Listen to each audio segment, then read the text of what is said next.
Ladies and gentlemen, good morning, good afternoon, good evening, good night, whatever the hell time you happen to be watching this video. Welcome back to the Chiseled Adonis Reviews. Now, if you don't know who the hell I am, welcome to the channel. I mean, the name is at the bottom. You should probably put one and two together. But nonetheless, I am the diligent, vigilant, meticulous, sagacious, conscientious, analytical, methodical individual. I don't have no shades on, so I can't reveal the lower part of my eye. Is it really the lowest over part of my eye? I'm the Chiseled Adonis. Now, let's break down week one. All right, camera's running for about 30 minutes, so I got to keep this here tight, but we're going game by game. I can't really remember what my predictions were last week. I think in moving forward, I'll probably figure out what my record is each week, but nonetheless, first game, Thursday Night Football, we had the Falcons taking on the Eagles. The Eagles won that game 18-12. Originally, I actually predicted the Falcons to go out there and win the game. However, they had two key injuries that happened. One, Keanu Neal, I believe it was a torn ACL. He's going to be out for the season. Two, Deion Jones got hurt. He ended up coming back just like Keanu Neal did. However, now we're finding out Jones is going to be placed on IR, I believe, or I don't know if he needs season-ending surgery, but it was something that happened to him. So those are two big-time injuries. I'll say this about the officiating. It's very odd.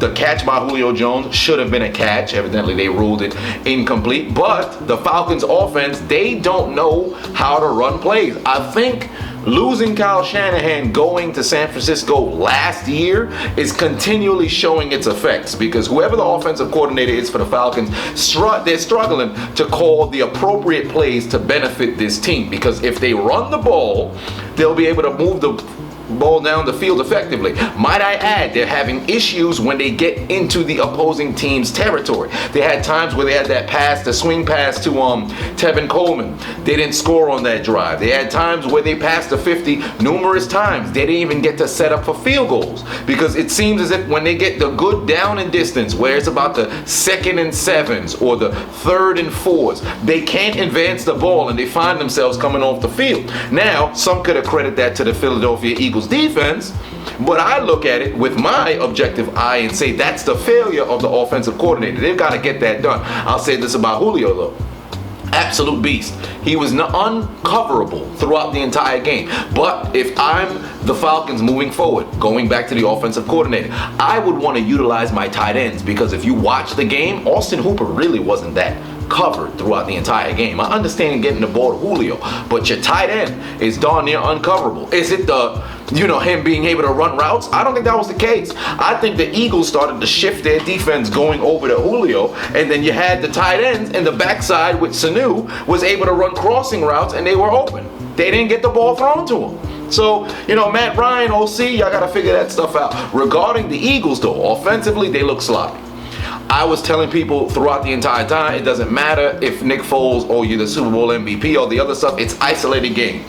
All right, there was a reason why he wasn't the starter. This is in 2013 where he had that one miracle season. He came in and he was struggling when he took over for Carson Wentz last year anyway. People just look at the last two games being the NFC Championship and the Super Bowl, and all of a sudden he's a starter on any team. That's not the case. There was a reason why he was the backup. He was struggling when he came into the game. It wasn't as if, he just got in on the opening game of the season and this man was playing lights out. That wasn't happening. All right, so it's going to be some time for him to get into the groove of things. I don't know what the target date for Wentz to come back is. So far, I haven't heard any word whether he's coming back or not. But the Eagles' run game, it looked promising, but it was on certain plays. When they ran between the tackles, or matter of fact, when they ran between the guards, and it was either that A-gap on the play side or the weak side, they got a lot of yards off that. But when they were stretching, trying to get out through that B, through that C to the D outside, it was not working. So they've got to get that running game down pat. But I will say this about the receivers. Nelson Aguilar, maybe he's no longer occasional hands. They need to get Alshon Jeffrey back, and also the addition of Mike Wallace is very good because they need that vertical threat down the field. But it's only week one. The next game that we had, Bengals taking on the Colts Sunday. This game, interesting because the Bengals came back from being down. I'll say this about Andrew Luck. He started off very rusty through that interception, but he started to pick stuff up. I like that they picked up the Eric Ebron, got this man from Detroit, so they've got they've replaced the loss of Dwayne Allen and also the Kobe Fleener of the world. Those two, they were gone for about a couple of years. However, they were never able to get that tight end thing going because they like to have two tight ends. Yes, Jack Doyle is there and he's been dogging for the past couple of years, but the Colts like to run with two tight ends. So now when they go in there with that 12 personnel, things could be looking marvelous for them. So they got to get that working. T.Y. Hilton, he's going to have a great season because he has great chemistry with Andrew Luck. In the backfield, they've got to get things figured out. Defensively, they blew the game down the line, and they can't cover the deep ball. Either it's getting caught or there's going to be a defensive pass interference. So they've got to get that figured out. As for Cincinnati, on the ground, Joe Mixon, he's gonna have a stud season this year. I expect him to be over 1,000 yards. Man looked phenomenal. AJ Green, top 10 receiver in the league. I'd love to say he's top 5, but he's borderline right now. He was unarguably a top 5 receiver a couple years ago. Now with the emergence of Mike Thomas and Mike Evans playing at the elite level consistently, AJ Green is still going to be, he's a perennial All-Pro. Well, I should say perennial Pro Bowler. All right, but he would be an All-Pro if he wasn't in the league with the likes of Antonio Brown, the Odell Beckhams, the DeAndre Hopkins, and the Julio Jones of the world. But nonetheless, Cincinnati, they looked impressive in week 1. But you're playing against the Colts, who they're not, I'm not going to say they're a top tier level team. They're not an elite level team, but it's all week 1. Nobody has the right to claim that moniker just yet. So, good win for the Bengals. They moving on 1-0. Next, the Bills taking on the Ravens. I'll say this about the game. One, weather conditions was absolutely terrible. So when you see a lot of sloppy football, it's due to the weather. However, in the case of the Bills, it's a little bit of 50-50 because one, Nathan Peterman only throws interceptions for some apparent reason. I think he might have more interceptions than he has completions on his career. Absolutely ludicrous. All right, he was throwing the ball away all day. Second, you already knew the Bills was going to be one-dimensional. You're only going to try to run the ball. You can't pass the ball. You don't know who your quarterback is yet. On top of that, you don't really have a number 1 receiver. Sorry, Kelvin Benjamin. You got the dreadlocks, but you ain't nothing special. Nothing special about you, buddy. Defensively, the Bills weren't too serious last year. They did just enough to be able to go to the postseason, but they weren't stopping a soul on Sunday. All right, the Ravens just went out there and, like I said, they butt raped them. All right, it was bad. It was really bad. I think it was shades of an Hollywood executive party. It wasn't a good time. All right, if you're a Bills fan, it sucked to watch. For the Ravens, absolute dominance. All right, Michael Crabtree made his debut as a Raven, had himself a touchdown. Joe Flacco played exceptional. All right, and this is the Joe Flacco that they paid all that money for a couple years back. Okay, he's got the heat behind him being Lamar Jackson, and everybody wanting Lamar Jackson to come into the game and start games. So he's got to play at an exceptional level, because if Joe Flacco has 2 bad games, 3 bad games, I can guarantee you're going to keep hearing the rumblings inside the locker room. Why don't we start Lamar? Why don't we start Lamar? Why don't we start Lamar? And it's going to ruin the chemistry of the team. So the Ravens are rolling. On top of that, in the backfield, they're able to run that football.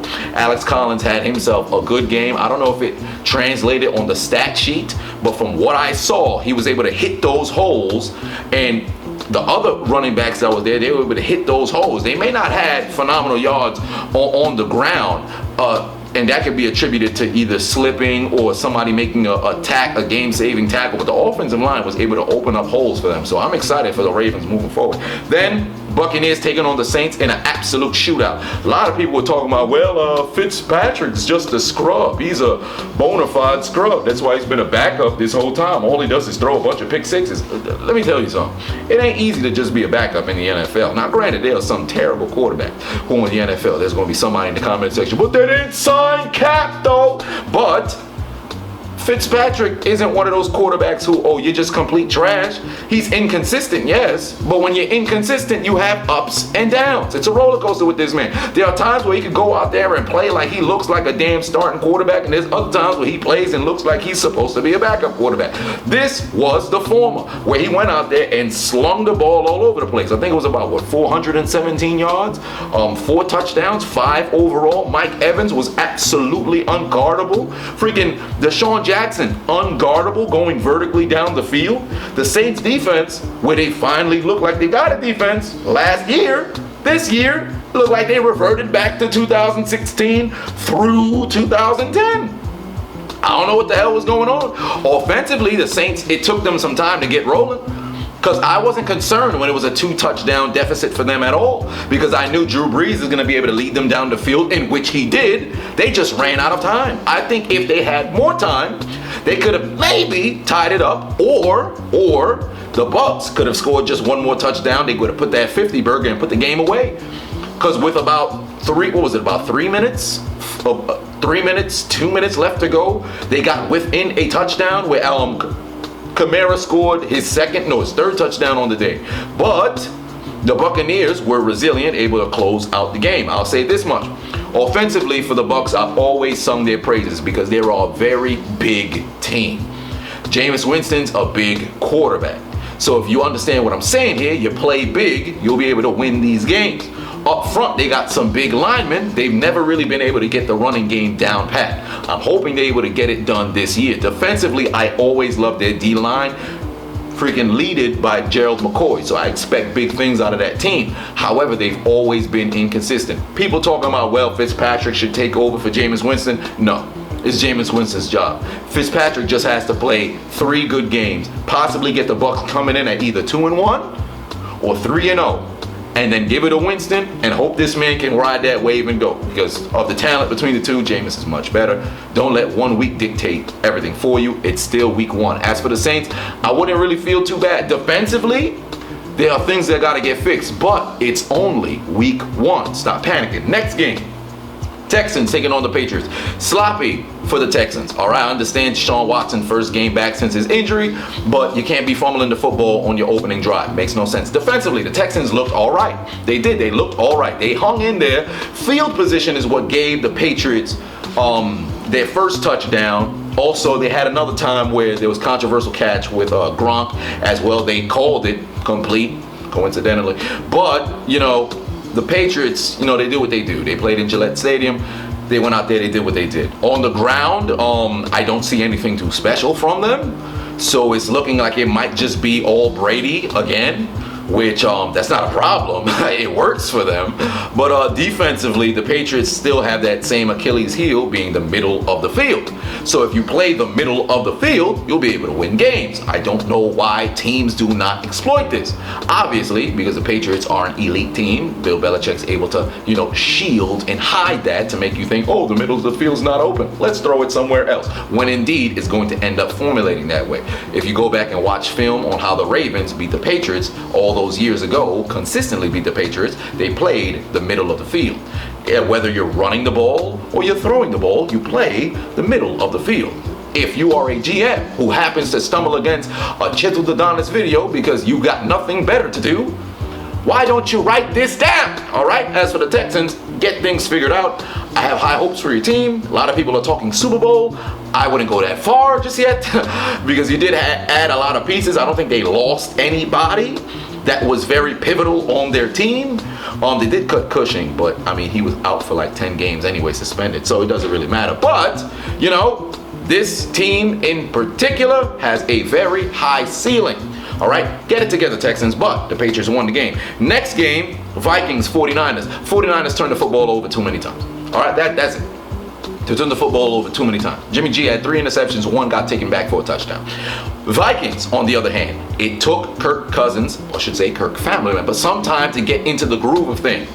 It's going to take some time. Obviously, it's your first time running with this system, at least in the regular season. So I expect them to have some growing pains, for lack of a better term. However, the red zone, they're still a very good red zone team. They've scored when they went down there. The 49ers, defensively, basura, all right? Basura, trash, all right? Get it together. All right, Jim, offense is going to get it. At one point, they're going to start to play well as a cohesive unit. In the backfield, they no longer have Carlos Hyde. I'm forgetting at this current moment who the running back is. Matter of fact, let me click on it. I have Wi-Fi. Their running back at the time, yeah, it's like Breida, Alfred Morris. Yeah, they didn't really run the ball effectively. So yeah, they've got to get that done moving forward. But I'm not really concerned if you're a 49ers fan. The Vikings have one of the better defenses in the league. That's what they're supposed to do. Good victory for the Vikings. Next, the Titans, the Dolphins. I watched minimal clips of this game.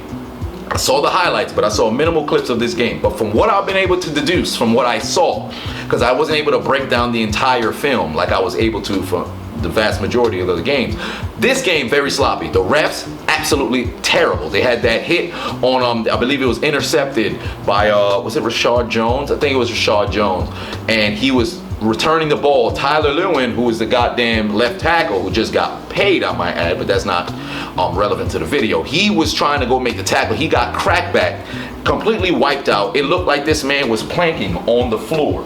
And the refs threw flags for taunting. They didn't even throw a personal foul, unnecessary roughness sort of call. So it makes no sense if you're trying to cut down on crackback blocks and you're saying it's illegal, but you don't throw a flag for it. It makes no sense. And on top of that, they looked at the replays before they ruled what they threw the flags for. Because there were flags all over the field. It was well over 3 flags. You watched the replay to review who was taunting, and you saw the personal foul over and over and over again. You never called it. On top of that, they called back a DeMarco Murray 62-yard touchdown off a hold on Delaney Walker, when in fact this man was getting face masks and he never held anybody. So the refs got to get it together. All right, terrible calls. But I'll say this about Miami. They went out there, they played all right football game. Kenny Stills had 2 touchdowns. They also returned a kickoff for a touchdown. The Titans returned a kickoff for a touchdown too. So for the Titans, and I think Mariota ended up getting hurt. Delaney Walker ended up getting hurt. So injuries, guys. We got to stay on the field. But the Dolphins won the game. Giants, Jaguars. Jaguars defense is the exact same thing. They're still playing football. The offense, though, you took a hit. Leonard Fournette got hurt. I don't know the severity of the injury. I believe it was the hamstring. He's got to come back if they have to win the game. The Jaguars receivers, Basura, Blake Bortles can't really throw the ball that well. Giants defense is no slouches. They may have played absolutely atrocious last year. This is still the same defense that was top 5 2 years ago. Also $200 million defense. I expect them to go out there and play well defense. Janoris Jenkins caught that interceptions, then did the toes on the line. Great defense. Offensively, Saquon Barkley, people look at he had over 100 yards. It's that one run. It was that one run. You broke one for 50. That doesn't tell the story of the game. When you see 100 yards, you usually think, man, the running back must have been eaten. That wasn't the case. The Jaguars were all over this man. He had maybe a 9-yard run early, and then after it was just 2, 3s, 4s, occasional 5s here. But when he got those 5s, it was about 2nd and 12 or something. So it wasn't anything that was really, really impressive outside of that one run that he broke out there. So people got to stop overshooting and talking, yo, this man, transcendent talent on this game. No, he's a transcendent talent based on his ability. But this game in particular, that wasn't showcased. All right, he had that one run, calm it all down. Odell Beckham, he's officially back. His matchups with Jalen Ramsey were it was very nice. I would say, obviously, Ramsey won the war because he won the game. Odell won the battle because when they went one-on-one, he did have more yards on Ramsey than I believe he had on Boye on the other side. Correct me if I'm wrong, if indeed I am wrong, but from what I was able to watch, because obviously being in New York, the game's on television. So from what I've been able to watch, I'd say Odell won that matchup, but Eli Manning does Eli Manning things. What's that? Turn the football over. So, got to be cautious with the football. Yes, he did get hit. Yes, it bounced off somebody's head, but in classic Eli fashion, bam, bounced off and just lands into the opponent's hands. Miles Jack into the end zone. So, win for the Jags, but you got to stay healthy and you have to figure out what you're going to do throwing the football moving forward. But good win for you guys. Next. Oh no, it went back. It left all of the scores. This is very odd. Trying to say what's next for the games, and there's no scores here. Next game. Let's try to speed some stuff up. I'm going to talk about the Steelers and the Browns last. Chiefs, Chargers. Chiefs came out there, played well. Tyreek Hill, nutsack all over the Chargers. Chargers defense, absolutely basura, all right? But you guys always start slow. This is a constant trend for the Chargers. I hoped you guys got started early this year. Turns out that's not the case, but it's only week 1. I'm not going to sit here and make any absolute statements in week 1. We can't really judge an entire team on how they're going to play in the season and their performance moving forward based on the opening week. Either there's jitters, some people don't really know their alignment, their assignment, their responsibility, so it's going to take some time. I don't take football seriously until about week 5 anyway. But for the Chiefs, very good win. Mahomes looked very impressive. He did, especially playing on the road. Now granted, playing in Los Angeles against the Chargers, there's no real home field advantage yet because, you know, they just got there and the LA fans is get high, baby. So they probably don't know what the hell was going on anyway. So we'll have to figure out moving forward if they can get that home field advantage going. But Keenan Allen played well. He did. He was able to separate himself. They had a catch that he had that ended up getting called back as well, but he made up for it because a couple plays later he went and scored. On the ground, the Chargers got to be able to figure it out with Melvin Gordon. They got to be able to open up the running lanes. However, throwing the football, Phillip Rivers is doing all right. He's doing all right, but he's always been able to do all right defensively. They've got to get it fixed. As for the Chiefs defense, they did all right, but it's the same Achilles heel. You give up a lot of yards. You're just lucky not to have them go into the end zone. So they've got to be able to figure out, you know, cramp down and get turnovers, because Marcus Peters leaving, that really hurts them in the secondary. They're going to have a real test this upcoming week playing against a high-powered offense of the Pittsburgh Steelers, so we'll see how things play out. But good win for the Chiefs. We got the Cowboys, Panthers. We go into the Super Bowl for the Cowboys, but they lost 16-8. Cam and the offense for the Panthers, same issue they had in the playoff game. You can't finish in the end zone. They did score those 2 touchdowns, but they can't finish in the end zone on drives where it looks very promising. For Dallas, ridiculously sloppy.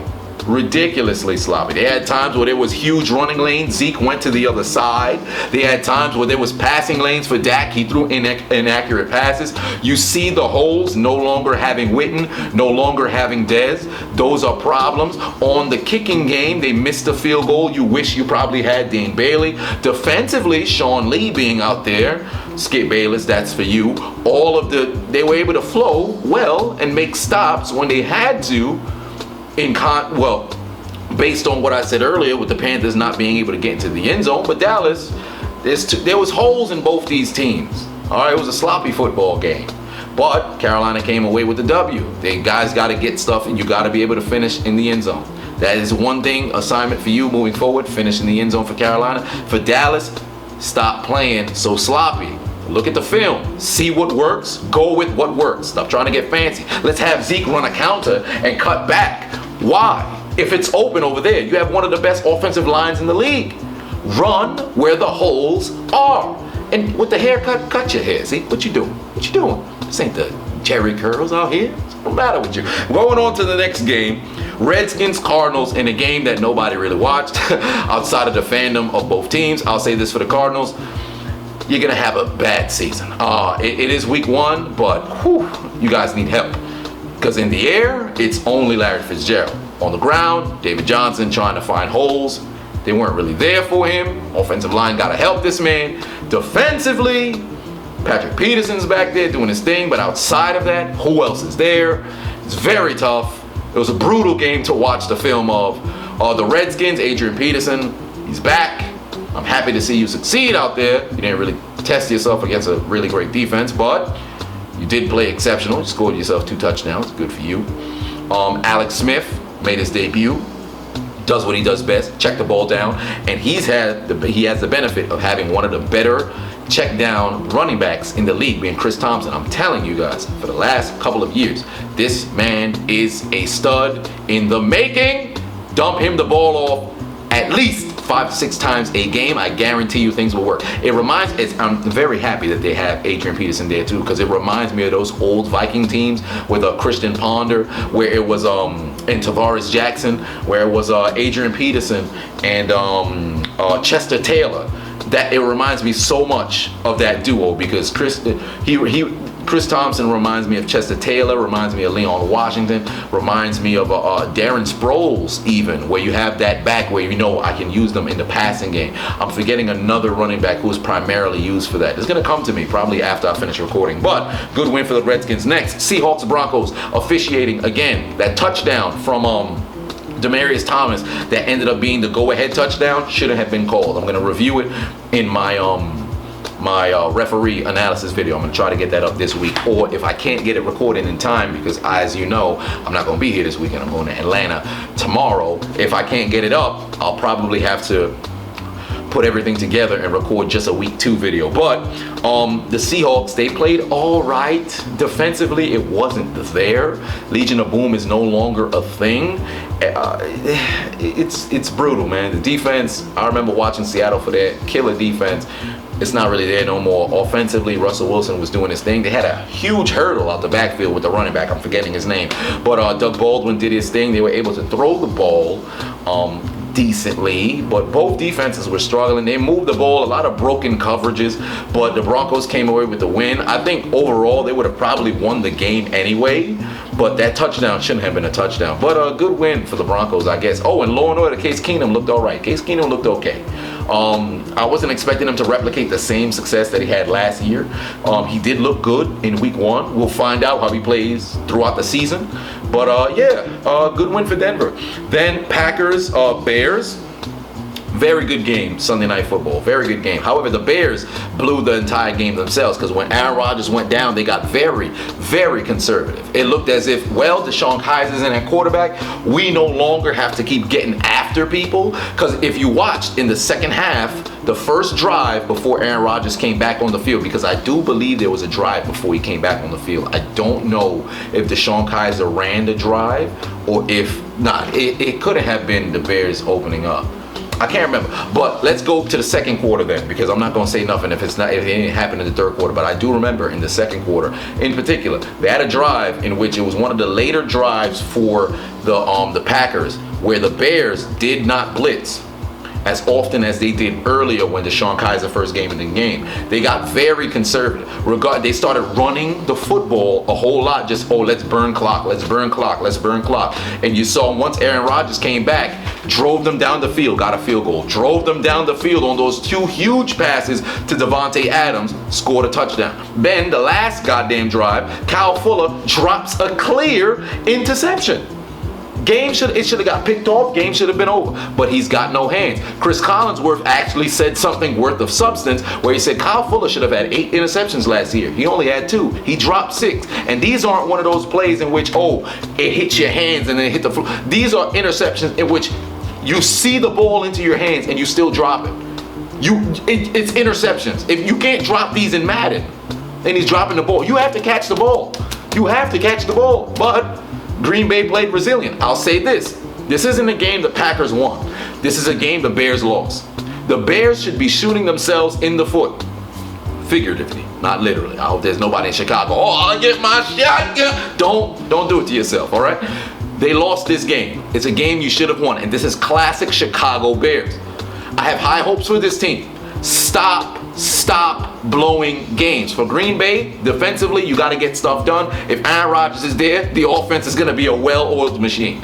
I don't know about the running backs, though, but Aaron Rodgers can overcompensate for the lack of running backs playing effectively. But Chicago, this entire story was about you. They talking about Aaron Rodgers and everything. This entire story is about you. Stop playing conservative when you can put your foot down on somebody's throat. Stop defensively not blitzing people when the blitz is working. Stop. Please, Chicago.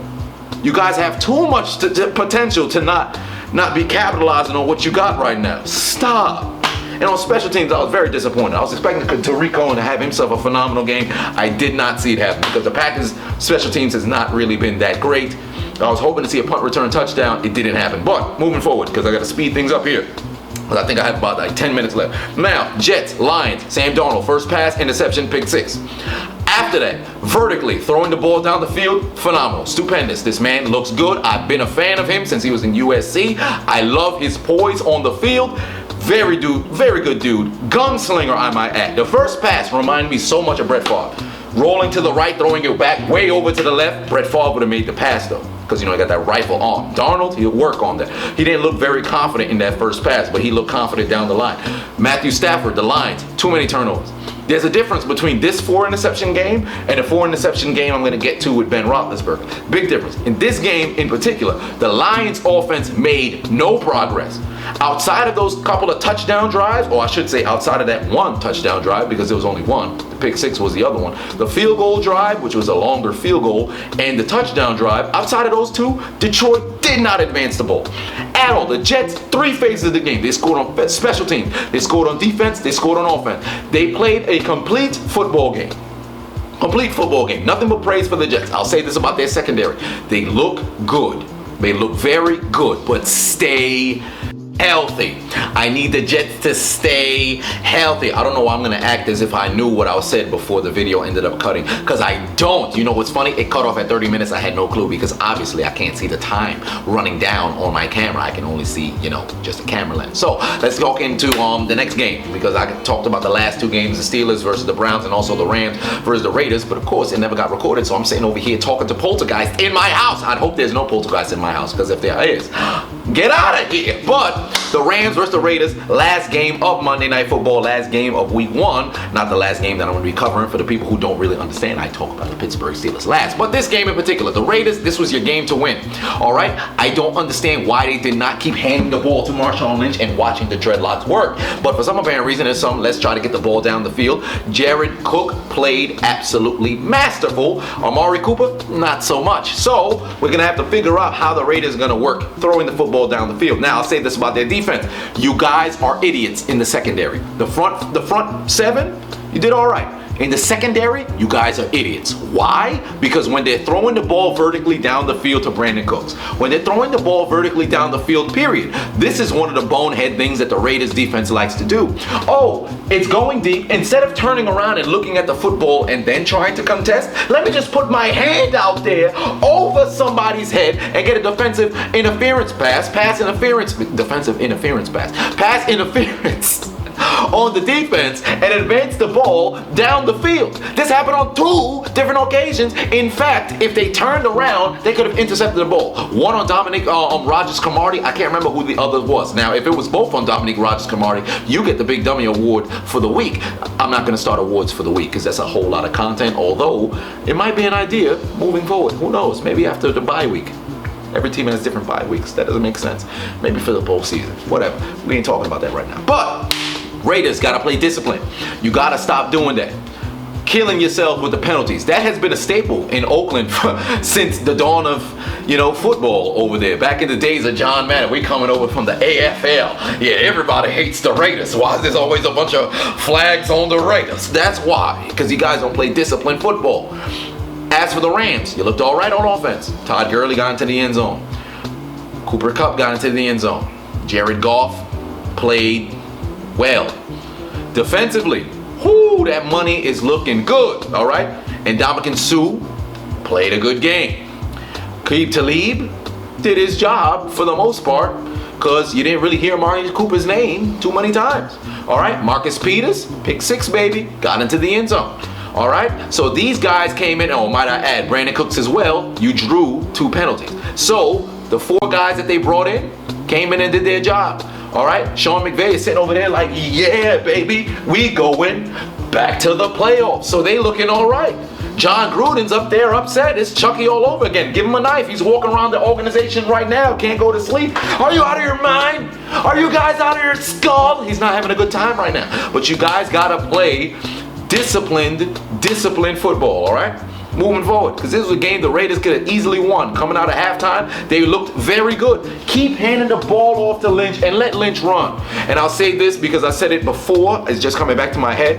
If you guys play fantasy and you are looking for somebody who you know consistently is going to get you points, I would pick up Jared Cook.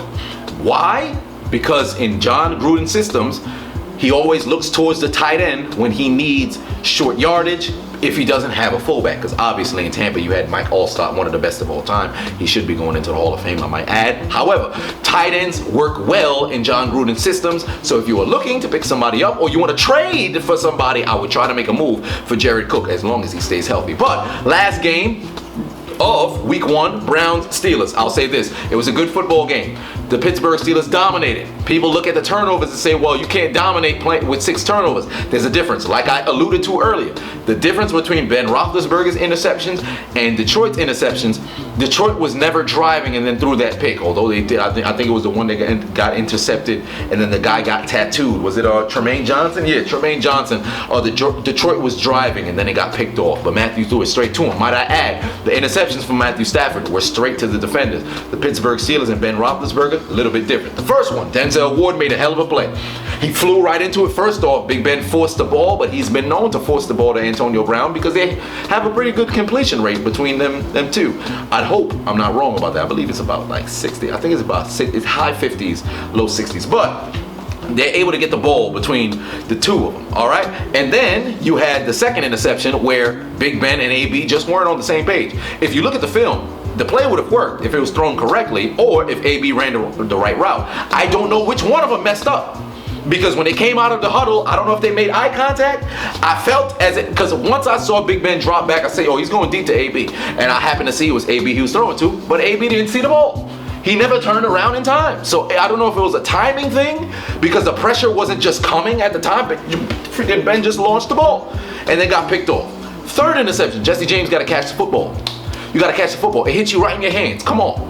It can't, I'm 6'7". What are you doing? What are you doing? Jump high enough to where your hands are in front of your face mask, and if you can't catch the ball, it hits your face mask and hits the floor, unless it's one of those balls that, and now it's in the air and somebody else comes and catches it. Denzel Ward got his second interception on that, and the fourth interception should have even been an interception. Should have been a fumble. He got hit, the ball came flying out, dude caught it, run, and then they go and miss the field goal. Special teams, both teams. What are you guys doing? Should have been some calls that were made.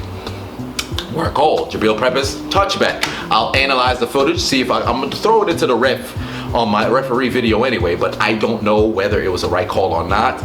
Obviously, being a biased fan, I wish it went the other way. However, I'm also a just and a man of integrity, so if it is the right call, I have no qualms about it. However, the onside, well, not an onside kick, but the punt or the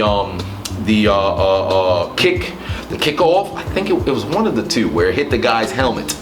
That should have been called, and it wasn't called, and everybody with working eyes saw that it touched the Browns player and it got recovered by the Steelers. Should have been Steelers ball. The referees, you messed that one up. Roughing the passer, I alluded to it in my post game for the Pittsburgh Steelers game. Should have never been called. Myles Garrett should have never been called from that. And on top of that, I'm going to cover as many roughing the passer penalties throughout week 1 as well, if I have the time, because there were terrible calls throughout the entire week 1. But for Pittsburgh, you got to play disciplined football. For the Browns, outside of one drive, offensively, you guys look terrible. Guys look terrible. I was really analyzing the film again. I think it was the second quarter when they scored their touchdown and they went down the field. Outside of that one drive where they were able to run the football, they played terrible. The last 2 touchdowns, it was all field position. I don't know if Tyrod Taylor got to get benched and you bring in Mayfield. I'd say roll with it because it's only week 1 and it was also terrible weather conditions, so throwing the ball was kind of out of the question. But rewatching the game, guys didn't look good. Defensively, secondary looks solid. They were getting beat up because they couldn't really guard Juju. He had big plays here and there. But for the most part, they kept them somewhat in check outside of those big time plays. Antonio Brown didn't really have too many receptions until about 4th quarter overtime. But that was more dealt to scheme more than it was, the coverage of the guy. Well, granted, if you have a good scheme, then that is the coverage. So yeah, I'll give credit where credit's due. So yeah, they did a good job on Antonio Brown until later in the game. That touchdown that he does, he's the best receiver in the world. Arguably for you guys out there who, Julio Jones, Odell Beckham, it's Michael Thomas. So, but they did their stuff. James Conner on the ground, very impressive. It's week 1. I'm taking everything with a grain of salt. But moving forward, gotta play disciplined football if you're Pittsburgh. For the Browns, you have to win these games. This was your game to win. This was your game to win. This is one of the reasons why, as a Pittsburgh Steelers fan, I'm not sitting over here up in arms and inflamed, upset, got the indignation invigorating inside of my soul. No, that's not happening. You turned the ball over 6 times and you left without a loss. A tie is not a loss. Sorry, guys, it's not. A tie is better than a loss. It's just worse than a win. That's just, you're in peril, but you're still undefeated, for lack of a better term. So yeah, moving forward, play disciplined football. But that has been my analysis on the week 1. I'm gonna try to cover a preview of week 2. See if I can get the stuff up. Like I said earlier, for you guys who didn't know, I'm going to Atlanta. So the commentary this week is going to be delayed. I'm gonna upload everything from week 2 in one video. I'm gonna have to do a separate video because obviously not that many people watch these anyway. So we'll have to figure out moving forward how I'm gonna do those things, because next week is gonna be a very, very, very busy week for me. But this has been your week 1 analysis. I am your host, the diligent, vigilant, meticulous, sagacious, conscientious, analytical, methodical individual, the Chiseled Adonis. I'm going back to the shadow realm. You guys have yourself a wonderful Wednesday. What the hell wrong with them? What's wrong with them? What's wrong with it? So what's on?